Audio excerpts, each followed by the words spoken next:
We have a porta potty problem. A city park's restrooms have been out of service since last summer, and while the city has installed temporary porta potties, the Argyle Athletic Association says they are unsanitary and also unacceptable. They reached out to our On Your Side team for help.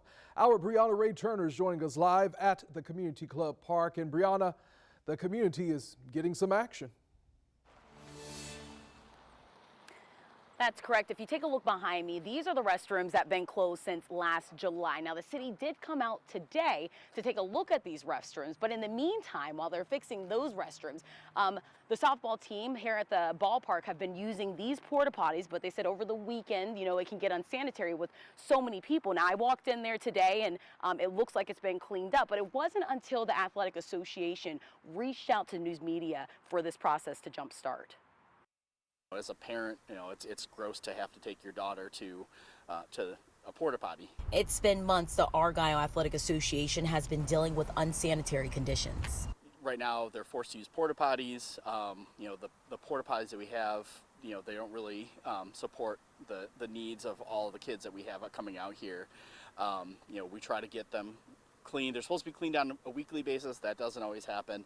Corey Jones, president of the Argyle Athletic Association, says the septic system began failing last July. He says the city turned off the water and told them not to use the bathrooms, but they never came back to fix the problem. Jones says the city just added a mobile restroom station about a week ago, but it also periodically runs out of water, so the toilets and sink aren't usable. We also have tournaments about a monthly basis.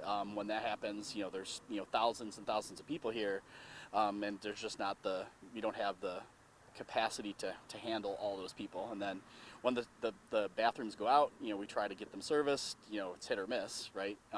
But then we're forced to tell people to either try to drive down the street or do something else. Argyle Athletic Association softball coach Costa has a daughter who plays on one of the teams, and he says he feels the city neglected this park. He says this past weekend during a tournament, the porta potties were overflowing with waste and the mobile restroom stations were not functioning properly. To let this go on as long as it has, and to see these little kids out here who have hope and dreams and have to deal with stuff like this is really pathetic.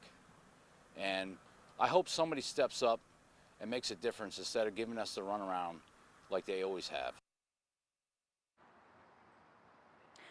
The city says that the plumbing improvements have been designed and permitted. Now the construction will begin as soon as the materials are delivered, which is scheduled to be May of 2023, and everything is supposed to be fixed at these restrooms by June of 2023. Another thing that they did note right here behind me are the mobile restrooms I talked about, but once they are planning to have a larger mobile restroom facility delivered to replace their current one that is there now. They should be seeing that as soon as possible. I'm here live in Jacksonville. Brianna Ray Turner, First Coast News, On Your Side.